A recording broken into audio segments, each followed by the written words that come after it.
Hey, hello. Balik lagi di channel Spoiler Moon dan kita akan lanjutkan lagi kelanjutan part sebelumnya.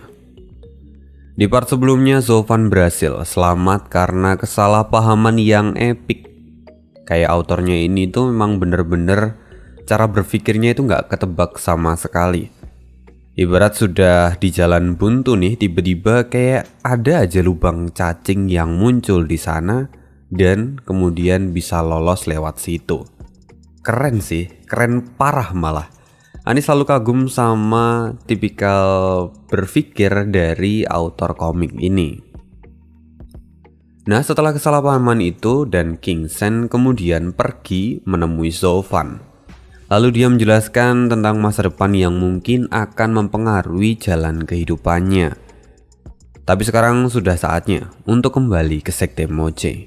Jadi mari kita lanjutkan ke part 133. Nah, di part kali ini Ane ambil dari kelanjutan bab 703 sampai dengan 727. 3 hari kemudian Zovan menyelesaikan kultivasinya dan kini cederanya sudah hampir sembuh.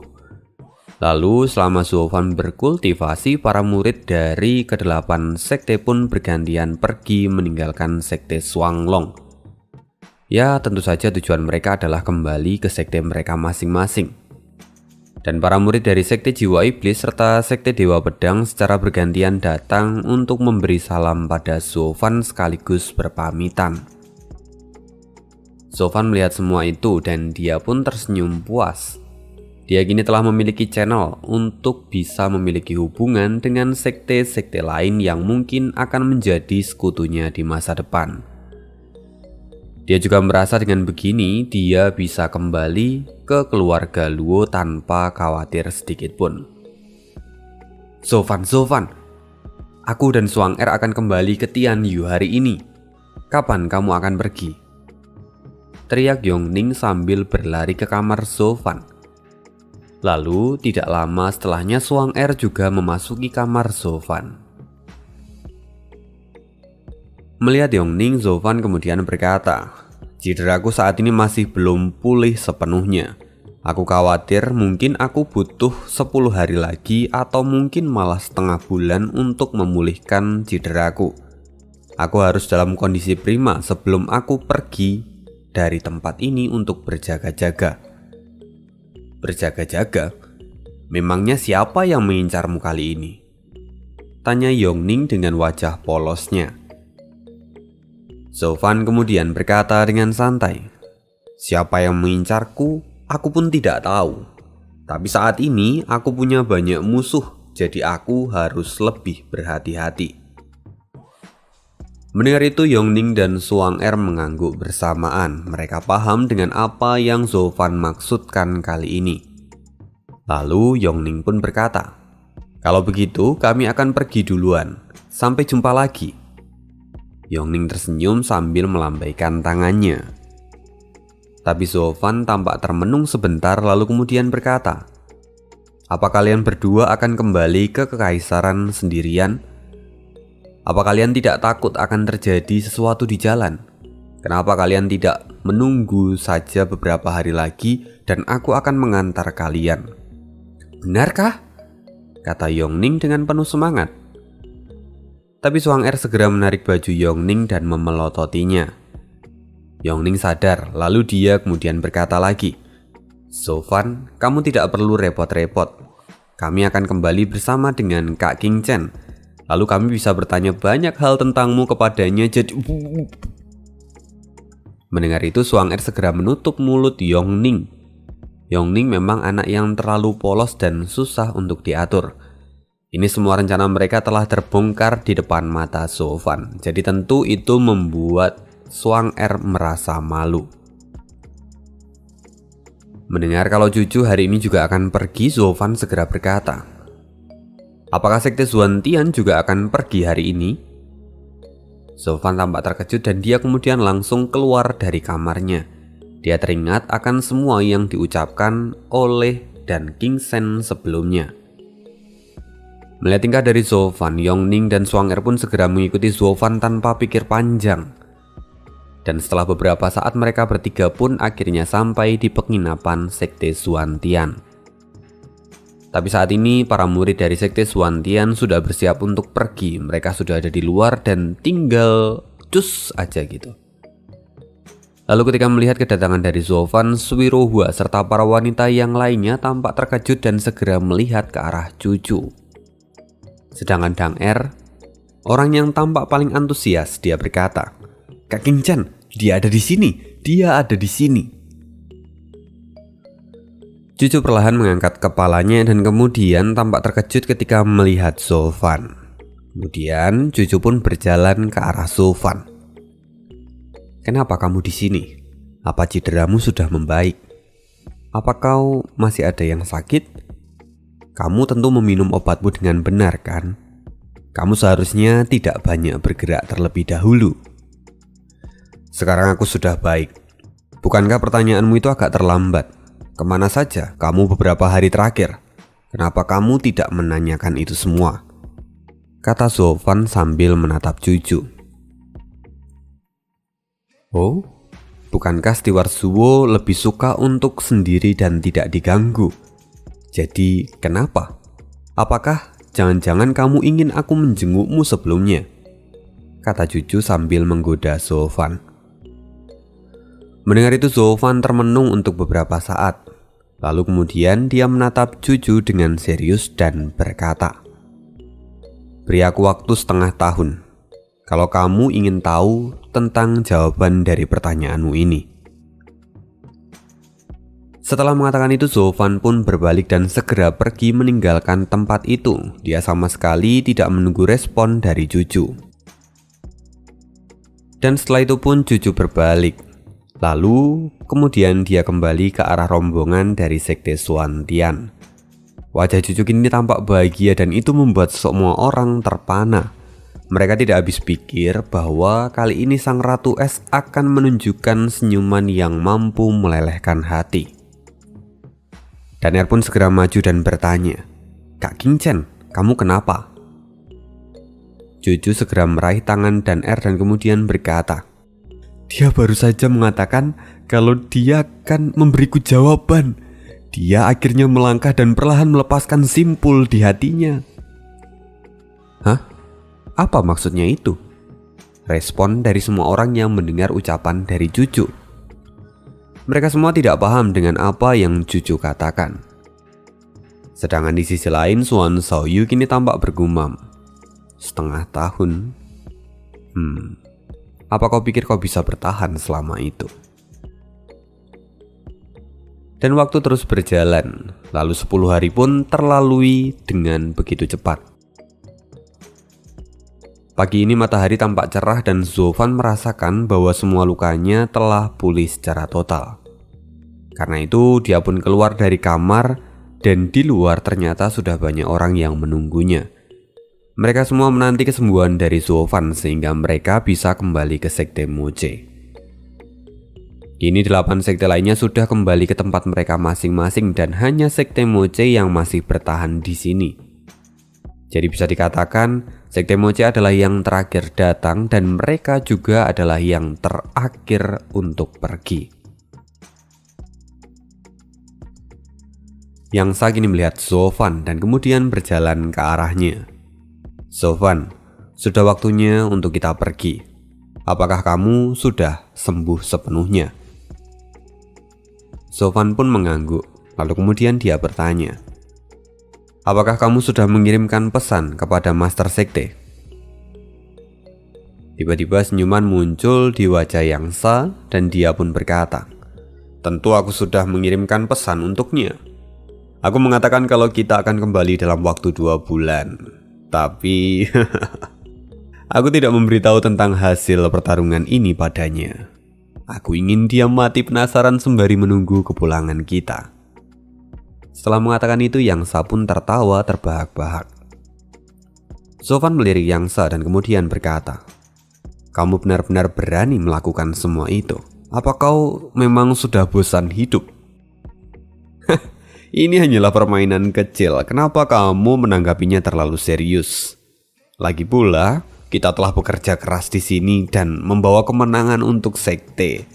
Jadi membuat mereka menanti itu adalah sesuatu yang murah.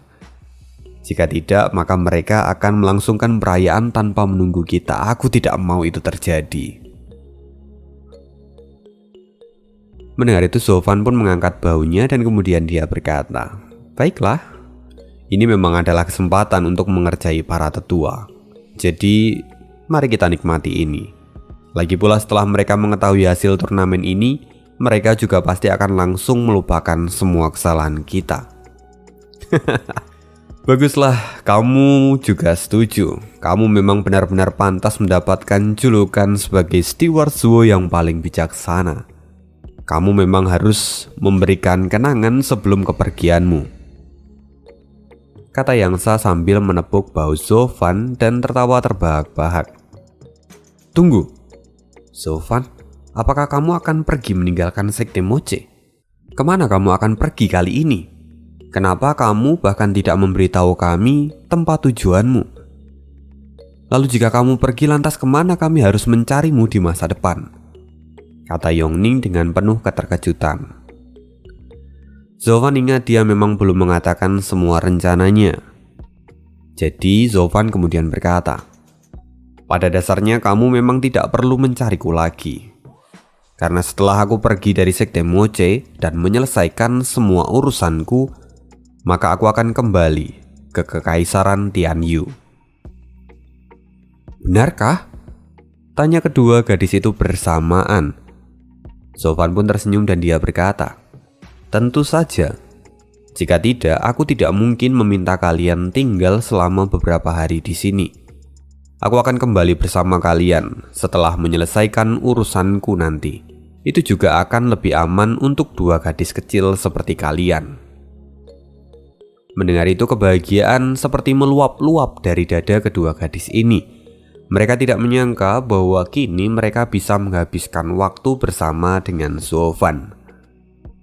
Hanya satu hal yang membuat hati mereka berat, yaitu cucu tidak bisa kembali bersama dengan mereka. Saat ini, cucu atau King Chen sudah memiliki hubungan dengan Sekte Xuantian dan akan sangat sulit baginya untuk keluar dari tempat itu. Kenyataan ini kemudian membuat dua gadis ini merasa kecewa. Tapi Zofan kemudian berbalik dan dia kemudian berkata pada semua orang, "Sudah saatnya untuk kita pergi. Ayo." Semua orang pun mengangguk dan bersiap untuk mengikuti Zofan.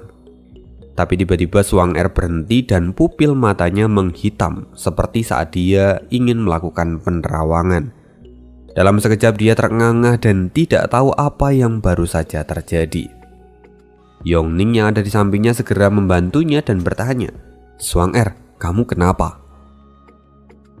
Mendengar itu Zofan pun berbalik dan mengerutkan keningnya. "Apa yang terjadi?" tanya Zofan. "Aku pun tidak tahu.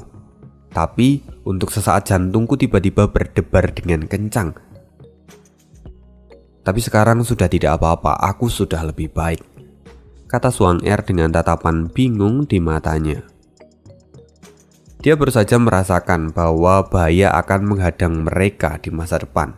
Tapi dia tidak tahu apa yang akan terjadi dan dia masih merasa bingung dengan kejadian ini. Karena sebelumnya dia tidak pernah mengalami hal seperti ini. Zofan kini memperhatikan sekeliling dan dia tidak melihat adanya bahaya di sekitar mereka. Karena itu dia memutuskan untuk segera pergi meninggalkan tempat itu. Tapi sebelum mereka pergi, mereka berpamitan dan mengucapkan terima kasih pada orang-orang dari Sekte Xuanglong. Lalu kemudian mereka pun memulai perjalanan mereka untuk kembali ke Sekte Moche.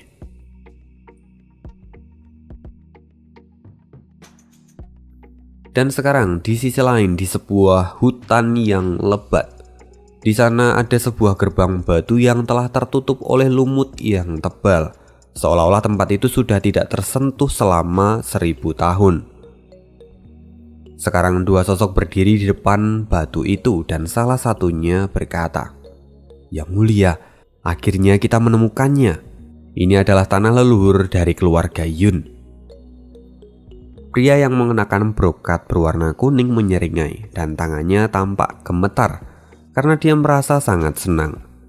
Iya, akhirnya setelah 3 tahun kita melakukan perjalanan ini, akhirnya kita bisa menemukan reruntuhan ini. Sekarang, kakak, ayah, tunggu saja. Aku pasti akan memecahkan rahasia dari tanah leluhur keluarga Yun, dan aku akan menemukan leluhur pertama dari keluarga Yun dan menghidupkan kembali keluarga Yuen kita. Aku pasti akan memberikan balas dendam terbaik untuk menghapuskan semua kebencian dan penderitaan yang kalian rasakan sebelumnya. Tunggu saja. Aku pasti akan membuat mereka hancur. Aku pasti akan membuat mereka yang menghancurkan keluarga Yuen kita merasakan kejamnya neraka. Dan dari cerita ini kita tentu saja sadar bahwa salah satu dari 2 orang ini tidak lain adalah pangeran kedua, Yuen Yong kalau nggak salah namanya. Intinya dia adalah pangeran kedua. Lalu yang satu lagi adalah bawahan dari pangeran pertama, yang waktu itu tugasnya adalah membebaskan pangeran kedua dari dalam tahanan.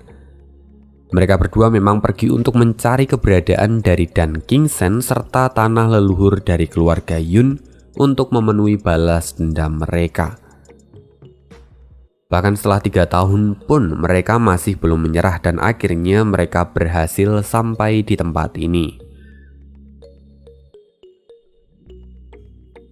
Pria berjubah hitam itu kini menatap pangeran kedua dan berkata, "Yang mulia, saya akan memimpin jalan di depan. Tolong ikuti saya dari belakang." "Oke, majulah elang hitam. Dan berhati-hatilah," kata pangeran kedua sambil mengangguk. "Yang mulia, Anda terlalu perhatian. Ini memang adalah tugas saya," kata pria itu sambil membungkukkan badan. "Elang hitam, kamu terlalu merendahkan dirimu. Kita telah melakukan perjalanan bersama dan banyak hal yang sudah kita lalui. Sekarang kamu bukan lagi bawahanku. Kamu sudah seperti saudaraku sendiri. Jadi sangat wajar jika aku juga mengkhawatirkanmu," kata pangeran kedua. Pernyataan ini tentu membuat pria itu terkejut. Dia pun merasakan kehangatan di dalam hatinya. Karena sebelumnya saat bersama dengan pangeran pertama, dia selalu menjadi bidak catur dan melakukan semua perintahnya tanpa perasaan. Tapi kali ini berbeda. Pangeran kedua telah memperlakukannya dengan sangat baik, bahkan menganggap dirinya sebagai saudara. Ini adalah sebuah kehormatan besar bagi dirinya sendiri. Dan perlahan, rasa hormat pada pangeran kedua pun tumbuh dari dalam hati pria berjubah hitam ini. "Yang mulia, ada hal yang ingin..."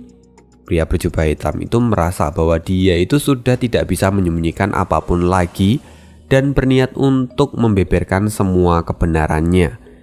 Tapi autor tidak mengizinkan. Saat pria itu ingin menjelaskan pada pangeran kedua, tiba-tiba dia terpleset dan jatuh ke dalam lubang gua. Pangeran mencoba meraih tangan pria itu dan akhirnya mereka berdua justru terjatuh ke dalam lubang itu. Dan mereka itu seperti terjatuh ke dalam sumur yang sangat gelap. Mereka berdua berteriak untuk waktu yang lama dan terus jatuh semakin dalam. Seluruh tempat itu sungguh gelap dan tidak ada yang bisa mereka lihat. Sampai di satu titik, pangeran kedua kemudian bertanya, "Elang hitam, bisakah kamu terbang di sini?" Pria berjubah hitam itu kemudian berkata, "Tidak, Yang Mulia. Gua ini sangat aneh. Meski saya adalah ahli di ranah surga yang mendalam, tapi saya tidak bisa terbang. Seolah-olah semua kekuatan saya dihapuskan di tempat ini. Saya juga tidak bisa melihat dasar dari gua ini. Dan saya tidak tahu apakah kita akan terus jatuh seperti ini." Sudah berakhir. Lubang ini begitu dalam dan kita sudah lama jatuh, tapi belum bertemu dengan dasarnya. Tidak ada yang bisa kita lakukan sekarang. Jika terus seperti ini, Saat kita mencapai daratan maka kita akan hancur berkeping-keping. Sungguh malang. Aku mati bahkan sebelum aku bisa membalaskan dendam dari kakak dan ayahku, kata pangeran kedua dengan wajah yang sedih. Langhita menoleh dan hanya bisa menghela nafas tak berdaya. Dia kini berpikir bahwa jika ini memang menjadi akhir cerita bagi pangeran kedua, maka itu adalah akhir yang sangat tragis. Lalu pria berjubah hitam itu kemudian berkata, "Yang mulia, Anda telah mencoba yang terbaik selama beberapa tahun ini. Anda tidak perlu merasa bersalah dan kecewa. Jika ini adalah takdir kita, maka kita tidak boleh mati dengan penyesalan." Bagaimana mungkin aku tidak memiliki penyesalan jika cara matiku seperti ini? Sekarang keluarga Yuan dan kekaisaran telah hancur di tangan orang yang tidak becus. Aku harus merebutnya kembali. Jika tidak, maka kakak dan ayah tidak akan bisa beristirahat dengan tenang, kata pangeran kedua. Dan kedua orang ini benar-benar tampak suram sekarang. Sampai tiba-tiba sebuah gelombang spasial menyebar dan tubuh mereka seperti diperlambat. Sampai akhirnya keduanya pun melayang di antara kegelapan. Dan setelah itu ada suara yang menggema. Aku adalah salah satu dari 10 kaisar kuno, nenek moyang dari keluarga Yun, Yundi atau Kaisar Yun. Ini adalah jejak spiritual yang kutinggalkan untuk keturunanku. Aku telah lama menunggu kedatangan keluargaku dan akhirnya kalian datang. Dan setelah itu sosok berpakaian putih dengan tinggi 30 meter muncul di hadapan mereka berdua. Di belakang sosok ini terlihat banyak sekali bintang yang bertebaran. Pangeran kedua kini memperhatikan sosok itu sampai tidak bisa berkata-kata.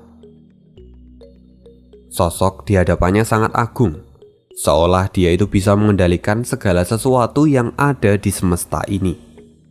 Sosoknya bukan lagi seperti manusia, tapi dia itu terlihat seperti dewa yang agung. Pangeran kedua bergumam, keluarga Yun benar-benar menyembunyikan master yang mengerikan. Ini sungguh sulit untuk dipercaya. Wajar sih dia bilang begini, karena keluarga Yun itu dikenal sebagai keluarga yang tidak berspesialisasi dalam pertarungan. Jadi jika orang-orang dari kekaisaran tahu bahwa keluarga Yun itu memiliki salah satu dari 10 kaisar kuno, mereka pun pasti tidak akan percaya. Yundi atau Kaisar Yun kini tampak mengerutkan keningnya dan melihat pangeran kedua serta pria berjubah hitam itu. Dia kemudian berkata, "Kalian berdua, jika kalian adalah keturunanku, kalian bisa bernaung di bawah bimbinganku di tempat ini. Tapi jika kalian berdua bukan keturunanku, maka kalian akan dimakamkan di sini untuk selamanya. Kalian sudah berani menginjakkan kaki kalian di tanah suciku. Ini adalah sebuah pelanggaran yang berat jika kalian bukan penerusku."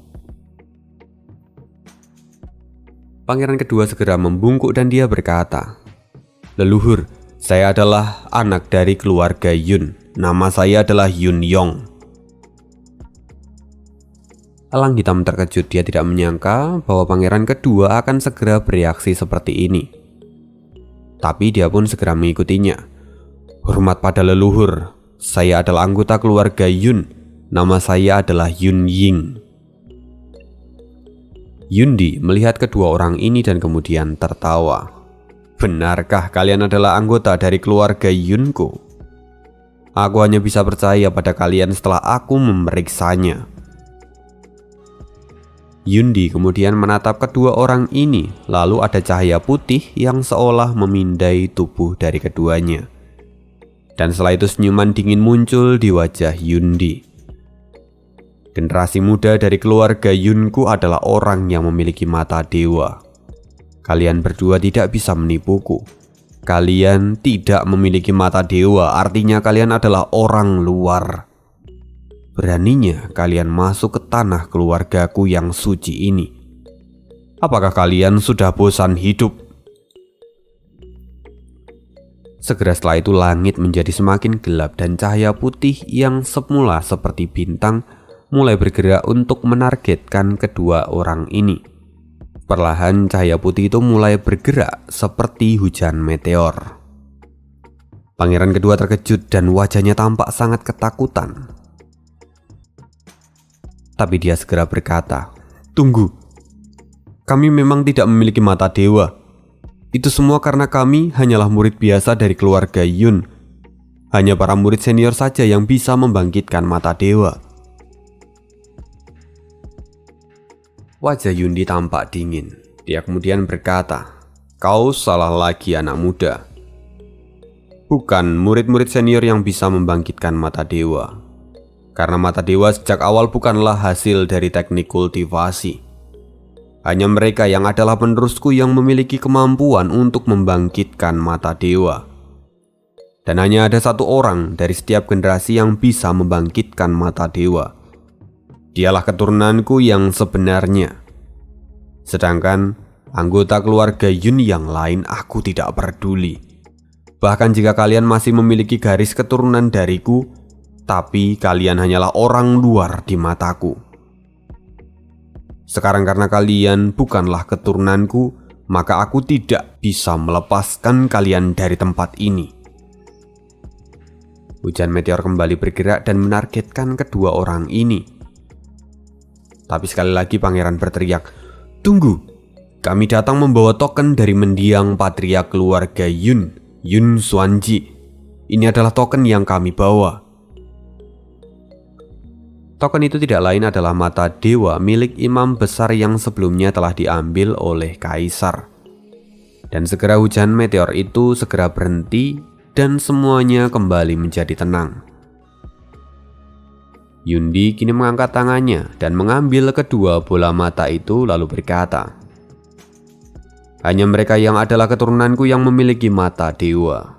Dan sekarang kau membawakannya padaku. Maka aku sekarang akan memenuhi satu permintaanmu." Mendengar itu mata kedua orang ini tampak menyala dan mereka bahkan tampak tidak percaya kalau ini akan berhasil. Sekarang mereka punya satu permintaan. Dan di hadapan sosok yang sudah seperti dewa ini, mereka seharusnya bisa meminta apapun. Karena itu pangeran kedua segera membungkuk dan dia berkata, "Leluhur, saya tidak akan sungkan. Saya mohon leluhur bisa membantu saya untuk merebut kembali kekaisaran Tianyu."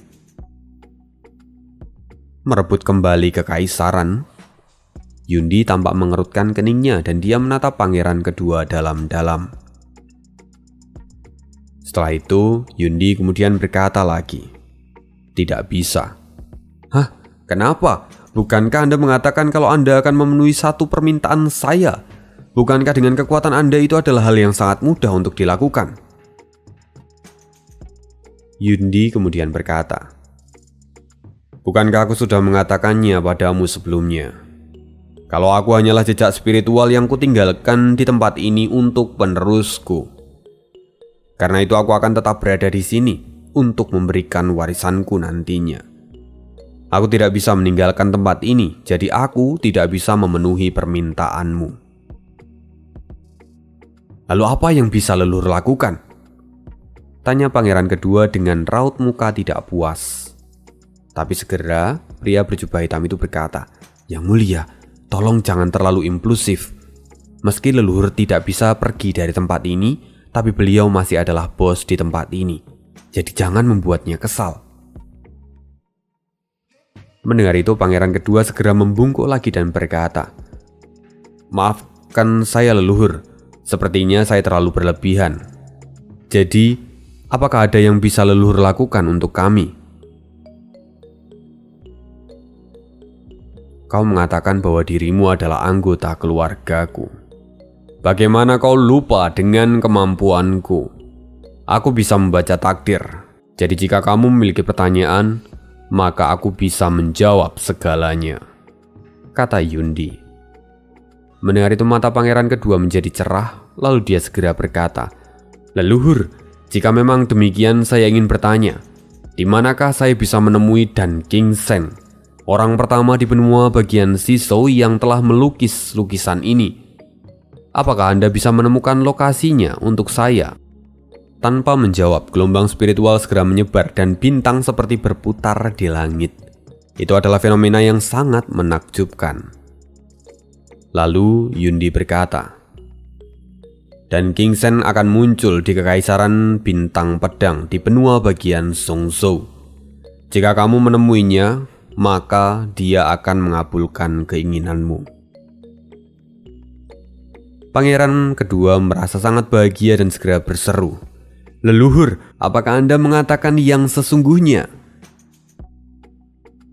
"Berhenti memanggilku leluhur.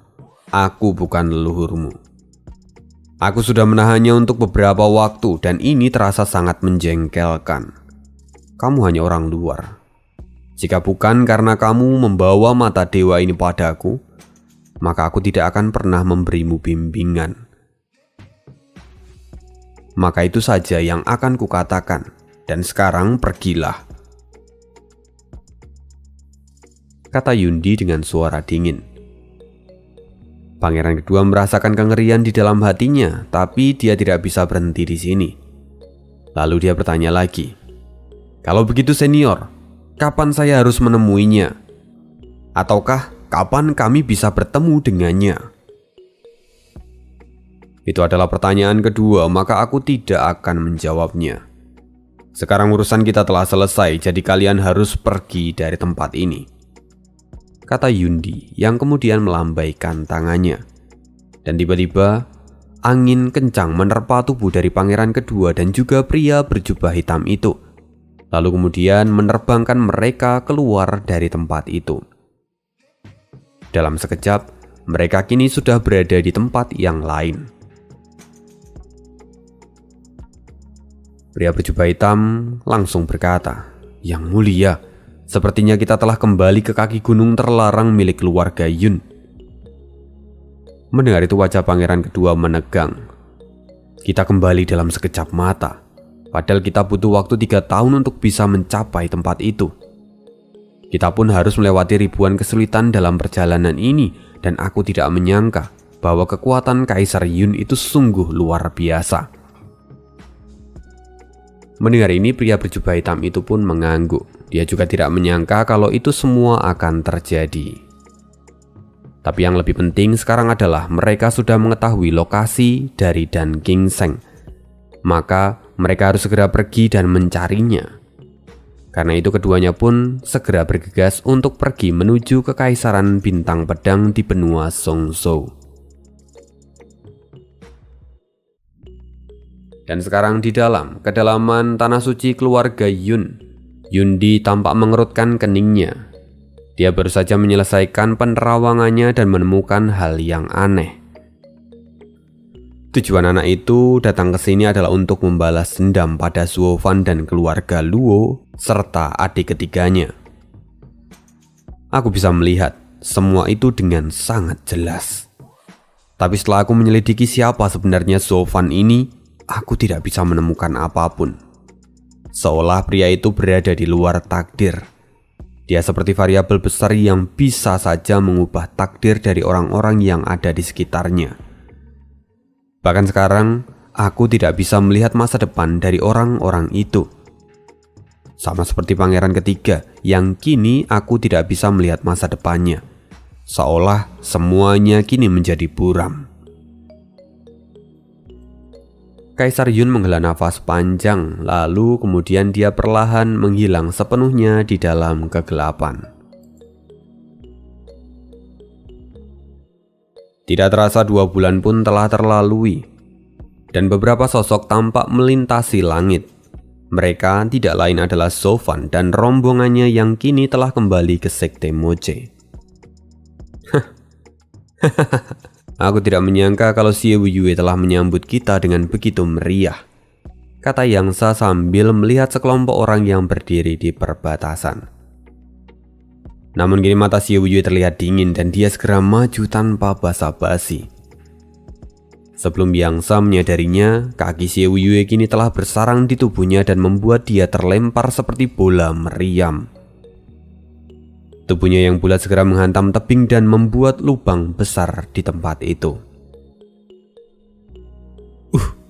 Apa yang terjadi?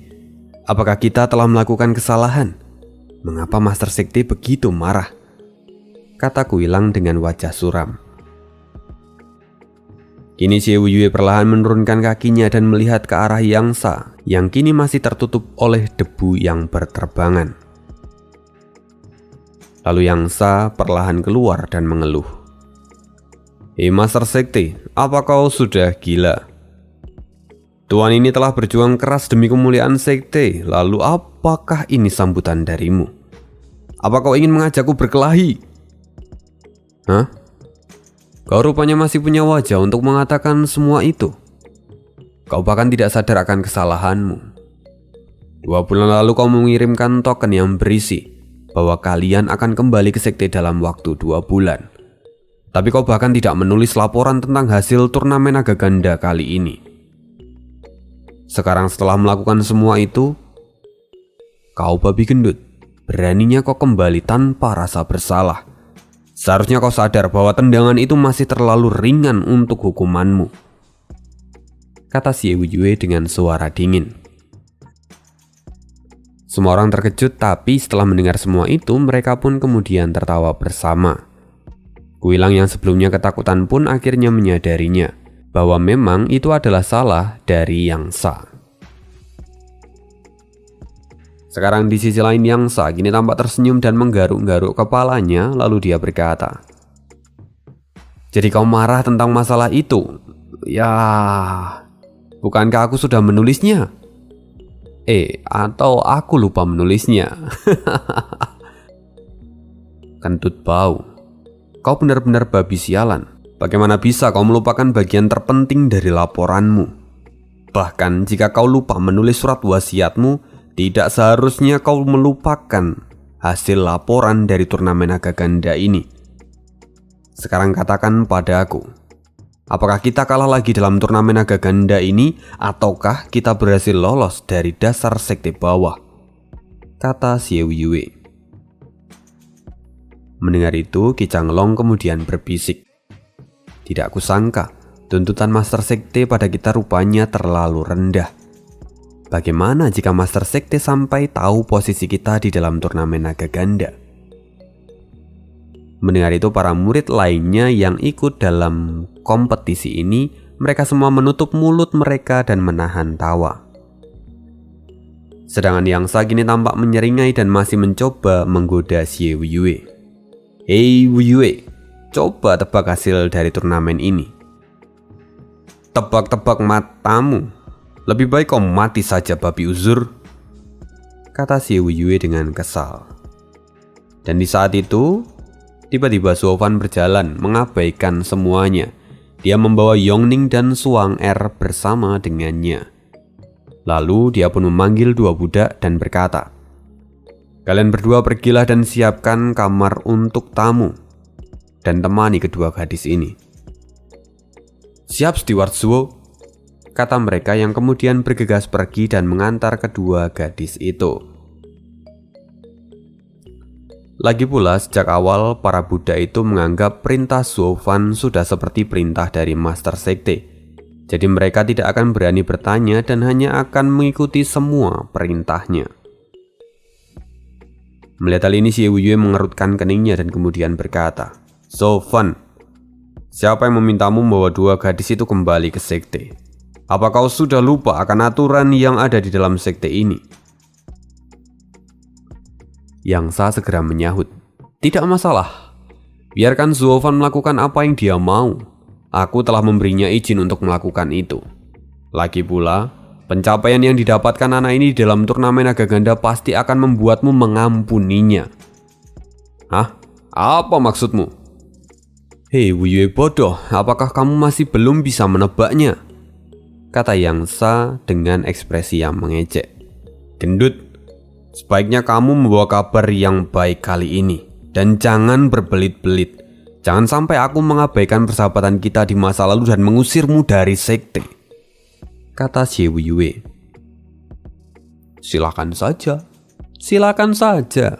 Jika kau memang berani, ancamanmu itu tidak akan berhasil kali ini, kata Yang Sa dengan penuh kesombongan di wajahnya.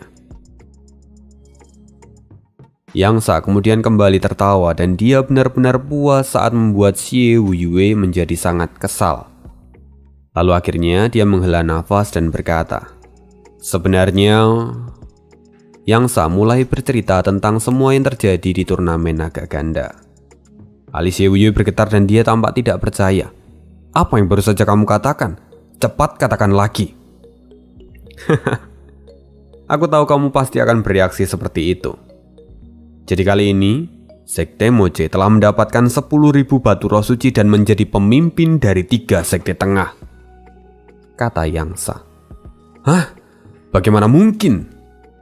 Semua orang tampak terkejut dan para tetua pun seolah tidak bisa mempercayai semua ini. Para tetua area dalam apalagi. Mereka kini lebih terkejut. Tapi terkejutan itu bukan karena mereka bahagia, tapi karena mereka semua tampak suram. Kenapa begitu? Alasannya sederhana. Karena semua peserta dalam turnamen naga ganda kali ini berasal dari kamar budak. Dan setelah prestasi sebesar ini, maka sudah jelas bahwa berikutnya kamar budak akan menjadi tempat paling elit di seluruh sekte. Dan Master Sekte pasti juga akan mengalokasikan sebagian besar sumber daya yang ada di sekte ke dalam kamar budak. Tetua batu, bukankah ini gawat? Kata salah seorang tetua dengan wajah cemas. Tapi tetua Si kini tampak tenang dan seolah cahaya bijak melintas di matanya. Dia kemudian berkata, tidak masalah, karena berkah juga bisa menjadi kutukan. Kamu tidak perlu khawatir karena kita masih bisa memainkan keadaan kali ini. Dengan kekuatan Zoufan itu, dia pada akhirnya akan menjadi batu sandungan besar bagi Master Sekte. Dan itu akan menjadi kesempatan baru untuk kita. Orang tua ini mulai mengagumi bocah kecil itu.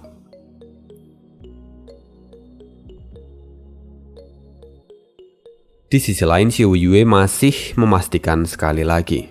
Gendut, kau bicara kebenaran? Bukankah ini terlalu berlebihan jika kamu hanya bercanda? Omong kosong, ini adalah berita yang besar. Bagaimana mungkin aku bercanda? Selain itu, apakah matamu tertutup bongkahan batu? Bukankah kamu bisa melihat bahwa para murid yang bersama denganku saat ini, mereka semua memiliki kualifikasi untuk menjadi murid dari sekte tengah? Buka matamu. Kini Kuilang dan yang lainnya membusungkan dada mereka dan akhirnya Xie Wuyue bisa menyadarinya bahwa kultivasi dari anak-anak ini telah melompat dengan sangat jauh. Mereka yang sebelumnya hanya berada di ranah visi dewa, kini benar-benar sudah mencapai ranah virtual. Ya belum semua sih, 6 dari 10. Semua orang pun kini sadar dan langsung berseru, luar biasa, bukankah sebelumnya mereka hanya berada di ranah visi dewa? Bagaimana bisa mereka melakukan lompatan besar hanya dalam beberapa waktu? Dan kini para tetua pun tampak kagum dan kebingungan di saat yang bersamaan. Sedangkan Bai Jifu dan Qi Jifu kini tampak sangat gembira, persetan dengan alasannya. Tapi yang jelas saat ini mereka memiliki 4 murid yang berada di ranah virtual. Dan dengan begini posisi mereka di dalam sekte pasti akan semakin kokoh dan tidak tergoyahkan. Di tengah euforia itu, Yang Sa kembali berkata, semuanya tenanglah. Kali ini para murid telah melewati pelatihan hidup dan mati. Karena itu, mereka bisa mengalami terobosan yang luar biasa dalam waktu singkat. Semua ini berkat bimbingan dari Zoufan. Dia telah membuat mereka bisa berkembang sejauh ini. Wajah Yang Sa kini tampak sungguh-sungguh. Dan mendengar itu semua, orang-orang menjadi semakin kagum pada Zoufan. Dia benar-benar menjadi MVP dalam pertarungan turnamen naga ganda kali ini. Dia telah membawa sekte menuju puncak dan mencetak kekuatan utama bagi sekte di masa depan. Bahkan Xie Weiyue pun tampak sangat puas kali ini. Dia juga bergumam, ternyata keputusanku untuk membawa anak ini adalah keputusan yang sangat tepat. Dia telah memberikan keuntungan besar bagi sekte ini. Dan ini memang adalah kali pertama sekte Moche bisa melangkah begitu jauh dan mengukir sejarah. Tapi kemudian Yang Sa berkata, "Tapi seperti yang kukatakan sebelumnya, mereka telah mengalami pelatihan hidup dan mati, dan karena itu juga beberapa murid yang ikut dengan kami akhirnya harus tumbang di dalam perjalanan. Ini memang terdengar kejam, tapi ini adalah sebuah pengorbanan untuk sekte kita. Mereka semua yang mati kali ini akan selalu diingat di masa depan. Mereka adalah para pejuang yang mempertaruhkan nyawa mereka demi sekte. Sedangkan mereka yang hari ini berhasil berdiri di sini, mereka telah tumbuh menjadi pilar bagi masa depan sekte kita. Semua ini Zovan lakukan pada akhirnya untuk sekte kita sendiri. Dan sebelum kami berangkat, Master Sekte telah memberikan token pada Zovan, di mana keberadaannya sudah seperti keberadaan Master Sekte sendiri. Jadi semua ini dilakukan juga atas nama Master Sekte. Maka jika ada dari kalian yang menaruh dendam pada Zovan karena kekejaman pelatihan yang dia berikan, itu sama saja kalian juga menaruh dendam pada Master Sekte. Aku tahu beberapa dari kalian sungguh sulit menerima semua ini, tapi ini adalah jalan terbaik untuk sekte. Dan semua itu juga atas kebijaksanaan dari Master Sekte sendiri. Sekarang kita berhasil berdiri di puncak sekte tengah, dan itu semua berkat kebijaksanaan Master Sekte. Karena itu hanya 3 kata yang bisa kuucapkan. Hidup Master Sekte, hidup Master Sekte, hidup Master Sekte, hidup Master Sekte, hidup Master Sekte. Semua orang segera berseru dan mengikuti kata-kata Yang Sa. Dan tempat itu menjadi sangat riuh. Semuanya merasa sangat senang. Mendengar ini, Xie Weiyue menyeringai. Dia pun kali ini merasa sangat bahagia. Karena itu dia kemudian berkata, "Baiklah, untuk merayakan kemenangan ini, maka mulai hari ini kita akan melakukan perayaan besar selama 3 hari. Mendengar itu semua, orang-orang langsung berseru dan tampak sangat antusias. Dan sekian bonusan kali ini, kita akan jumpa lagi di video berikutnya. Dan juga terima kasih untuk top 5 supporter di bulan Februari. Yang pertama ada Sasmita MR atau mungkin Mr. Sasmita ya. Kemudian ada Imam Syarifuddin. Ketiga ada Muhammad Iqbal.